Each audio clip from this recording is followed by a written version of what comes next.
शल्यव्रते दण्डे सर्ववेदान्तपण्डित श्रीमद्विवेकयोगी मां प्रचोदयतु सर्वदा. For nearly a month we had been talking about Punyabhumi Bharat, how because of our neglect and indifference and wrong actions we should not kill her. Bharatam shall India die. That is what Swamiji's words. They should reverberate in our mind. So, Sare Jahan se Acha, Hindu Sultan Hamara. We have heard it in our younger days. So we have to maintain her status as Sare Jahan se Acha, as a Punya Bhumi, Karma Bhumi, Dharma Bhumi, Tyaga Bhumi. It is our responsibility. A land piece by itself does not acquire any greatness. It is the people who live there make that land acquire greatness through their actions, their visions, their interactions. So it is up to us to gain back to India the honor that she richly deserves. Our Honorable Prime Minister, in one of his recent talks, he emphasized the fact that 21st century is to be India's century.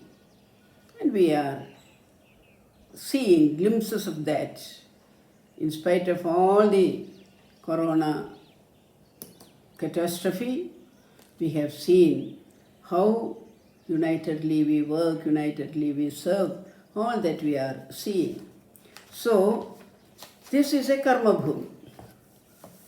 How come this is a karma bhumi? Why it is called a karma bhumi?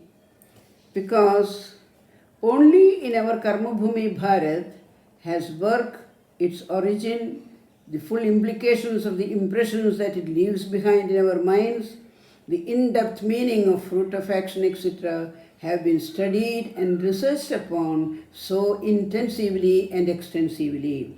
And out of these studies, we have brought out the essentials of the great science of Karma Yoga.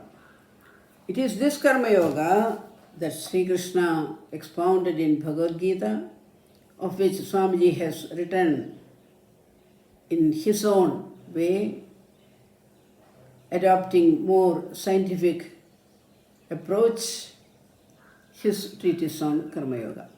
So now we are entering the first step of Karma Yoga, the Viveka Sopana. Karma Yoga is the first step of the Viveka Sopana, as I have tried to tell in one of my earlier lectures. So we will start giving a small definition of Karma Yoga in Swamiji's words. Karma Yoga is a system of ethics and religion intended to attain freedom through unselfishness and by good works. We have seen earlier in his definitions, by work or worship and be free. So, attain freedom through unselfishness and by good works. The Karma Yogi need not believe in any doctrine whatever. He may not believe even in God, may not ask what his soul is, not think of any metaphysical speculation. Sri Buddha was a grand example of this. He has got his own special aim of realizing selflessness, and he has to work it out himself.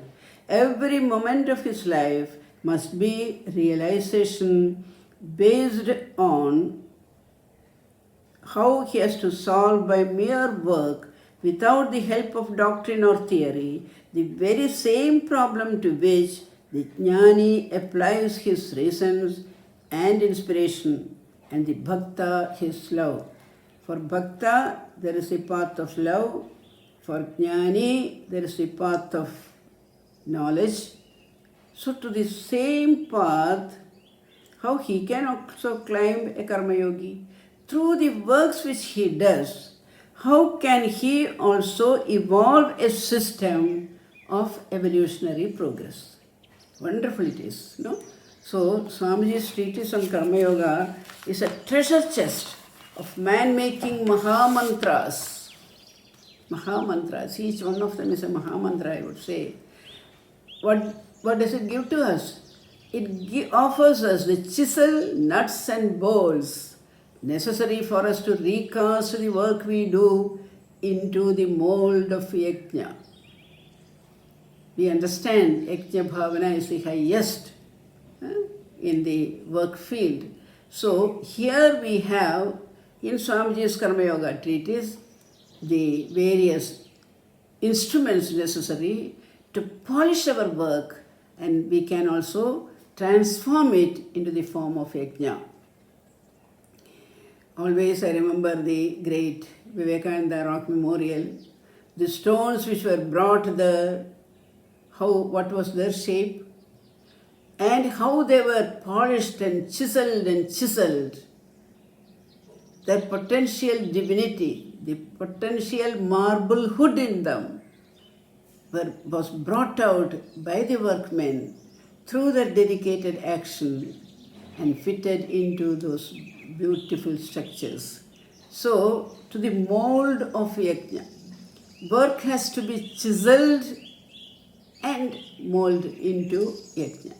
Each thought or revelation is to be deeply contemplated and acted upon carefully, so that our ignorance regarding our true identity, as also the nature of the work we do, is chiseled away, creating a new awareness of the role we have to play in the cosmic yajna of existence. Let us not forget that. According to our Sankalpa, the whole universe, the Brahmanda, works in a spirit of yajna. And each and every work which we do, each and every action is a small, tiny part of that cosmic yajna of existence. So here we find that through Swamiji's words, we will be getting glimpses how we can chisel our work ethics. First and foremost, remembering Sri Krishna's words, work is a must. Work is not to be avoided because work is part of nature's foundation. Work is nature's foundation. The whole universe rests on the crores and crores, no, we cannot say, infinite number of works which each one of us, each plant, each animal, each small insect, all of them together, they create the foundation for the universe. Each work we do, each thought we think produces an impression called in Sanskrit samskara upon the mind, and the sum total of these impressions become the tremendous force in a human being, which is called the character. So character is built through samskaras, samskaras are built through work. A simple example, if you stand near a seashore, we hear the waves, the sound they make, isn't it? So what exactly is the sound? Small, tiny molecules of water hitting at each other, they finally result in the huge roar of a wave, isn't it? So in the same way, small, tiny works which we do, if we make them do properly, in a spirit of Karma Yoga, they can create a great force, a tremendous force called the character. So our character is built on the small, tiny, little works which we do. So imagine how careful we have to be. If we want to build a character, where do we start?